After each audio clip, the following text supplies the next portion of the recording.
is my lovely sister, Shanee. Shanee, thank you. Shanee. No, we're not gonna say it that way. No, Okay, so you already know what you're doing. Let's go explain one more time for the people. So I'm going to be asking you questions basically on when I got sick. It may be a little deep. Don't be disrespectful, and don't do it. Okay. Well, are you ready? First question: when I got admitted for the first 2 weeks in the hospital, what were your thoughts? I mean, I was 19, I believe, when you got sick. So I was still practically a teenager myself. So I really didn't know what to think, and I didn't really know what exactly it was. I literally just thought you had a food bug. So it wasn't... Sounds about right. Wasn't something that, I expected it to be any serious. But when they actually brought us all in and sat us down and explained to us, like, okay, this is what this actually is, I felt like it was kind of like being hit by a truck. Like, you didn't expect for, for your baby sister, someone who you do everything for, or you try to protect, to kind of have to be going through that. And then at the same time, I had my own little girl, so it was like, wait, I don't know how to handle this. So it was something, and then I couldn't show it to you. That was going to be my next question. How hard was it for you to, because I know everybody always hides it from me. How hard was it for you that when you're in front of me to hide it? I mean, it was really difficult because at that time we were both in high school. No, I just left high school when we were both together. Yeah. So I just graduated that year before. It was literally your first year, you being it by yourself. And before then, it was literally me and you all the time. Yeah. So it was like we went into school together. We went to practice together. We played together. And it was like, how do you hide that from practically your best friend? Oh my God. So, cut it out. You're not my best friend anymore. I don't like you. But it was real difficult to kind of hide it from you, knowing that you tell that person everything. And just being kind of the type of person that you wear your emotions on your sleeve. I can't hide very hard. No, I have a hard problem. I can't. I'm sorry. Like, I try to not, because even when I see you guys used to come in the room, I tried my hardest. But when they told, like, that night when they told you to come in and when they had that conversation, the moment you, Mom, and Sheena walked in the room, that's it. I thought I was a goner, because all your faces looked at blank. Like, everybody just came in, but had not. It felt like nobody had nothing to say, but they were talking. Mm-hmm. To be honest, it kind of felt like we were very naive to the situation, because I'm gonna be completely honest. We grew up very sheltered, so we grew up believing that nothing like that could ever happen to us, or just things, unfortunate things could never happen to us because our mom did shelter us. But I think us hitting our adult ages, we realized shit does happen. And I think that was probably like one of the first things in my life to make me realize that I'm not untouchable. Our family is not untouchable. Shit happens to us. I think it was one of those to kind of like really knock us down, really kind of like see what we were made of and how we're going to come back from it. But that very first time of hearing it, like, okay, this is what she has. Mm-hmm. It got to the point where I couldn't hide it and I had to leave the room. So I remember that I did leave the room. I remember that day. Like, I remember you guys passing the room to go to, I guess, whatever room they put you guys in. And then once I saw our father pass the room, I was like, all right, something's wrong. Because I was used to everybody. That also kind of opened all of our eyes on how we were raised as well, because us growing up, we seen mommy do everything. We seen mommy, like, I knew that moment that something was really wrong when I started seeing him, and then I saw Felix, and I'm like, Felix is my brother, sorry. Mm-hmm. That's when, like, it hit me. Like, I'm like, all right, what's really wrong? Because when they talked to them, nobody told me nothing. I did not know. Like, nobody, out of the 2 weeks that I was admitted 2 weeks here in Queens, and then they transferred me to the city hospital, and I was there for a month. It wasn't until she was in the city that they told us. Yeah. And when she was here in Queens, it was more of like, oh, she's just sick. They're trying to figure out what's going on. They didn't have a ICU unit at the time. So, like, they couldn't really give me all, like, the special care that I needed. So, once they transfer me, and I'm like, what? Like, I just assumed when they transferred, it was just because they didn't have an ICU unit. So, I was just like, okay, we're going over there for better doctors. Nobody told me that. They just kept telling me it was a kidney infection or it's a stomach bug. And I'm like, if this is a stomach bug, what lasts for 2 weeks? Because prior to that, I was all September and with fevers and like going to school, freaking trying to trick my mom and my sisters. So now I got a game. I got to go to school. The one thing that I remember the most that I felt like it was my fault, because I remember that night that you started to throw up, that was when I went to the gas station. I remember that night. And I wanted to get snacks. So I had to get snacks. Yeah. I asked her if you wanted something. She was like, she wanted a Snickers ice cream. I remember that. We was obsessed with that Snickers ice cream. That was when it first came out. So I came back with the Snickers ice cream. And literally that night was when everything just took a turn for it. And at that moment, it was like, being a 19-year-old who's still kind of going through that postpartum section, because at the end of the day, my daughter was just born a little bit ago. So it was like, you think it was your fault. Like, I literally thought it was my fault. It's funny because I knew you had that feeling the moment I went into after I threw up, and I went past, because we had Felix's room, my room, and then the room you were staying in. Mm-hmm. So when I came out and I went to my room and I saw you come out, go to the bathroom, your face just went from being happy to just... Because I was looking at her like what the hell? I ate the ice cream and I'm perfectly fine. She need to get her shit together. Like, cut it out. Like, until she ended up in the hospital, and then it was just like, wait.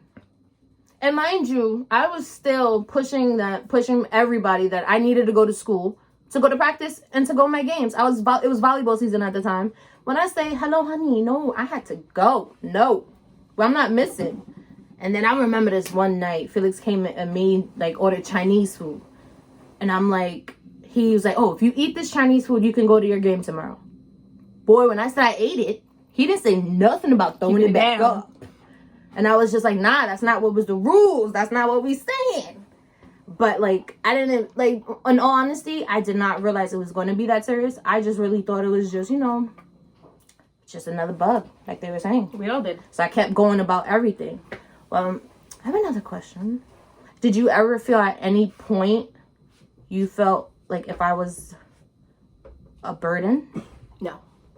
Never did I ever feel that came out that. Okay. No, I get what you mean. Yeah, like, you never ever was a burden to me personally. I'm not going to speak for others, but I'm pretty sure that they feel the same. Never were you a burden to me. It was more of, I felt I was a burden to you in a sense, because it was like I couldn't do what I needed to do. And I was thinking the opposite. Like, if I'm not mistaken, that was before I left for Texas, because I moved to Texas. Yeah. Once I moved to Texas and I was there and, kind of on the phone with my mom every day, talking to you guys and everything like that, made me realize that, hey, I'm kind of just running from things. It's not like, I don't want to say like it was my obligation, because it's not my obligation, because, you're not my kid technically, but it's like you're my obligation because you're my sister. Mm-hmm. And, I feel like you won't get it because you're the little sister. Everybody babies you.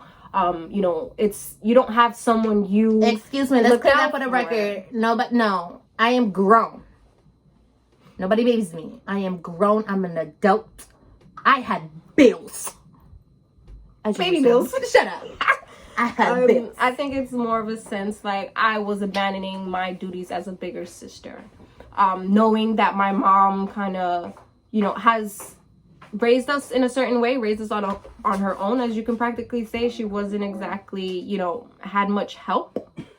So it was on my brother mainly. Like, my brother was pretty much our dad. And then it came to, my older sister, who she was our second mom. I was gonna say, no lie, Sheena was a mom. So it's like me. Like, if I needed help with girly stuff, it was not Shanee. No. I would go to my other sister. If I needed, like, like something to be aggressive about, or like, nah, let me tell you, I need to put you on, so it'll be her. I feel like we each have our role. Yeah. In everything that, everything that happened, we each have our role in our family.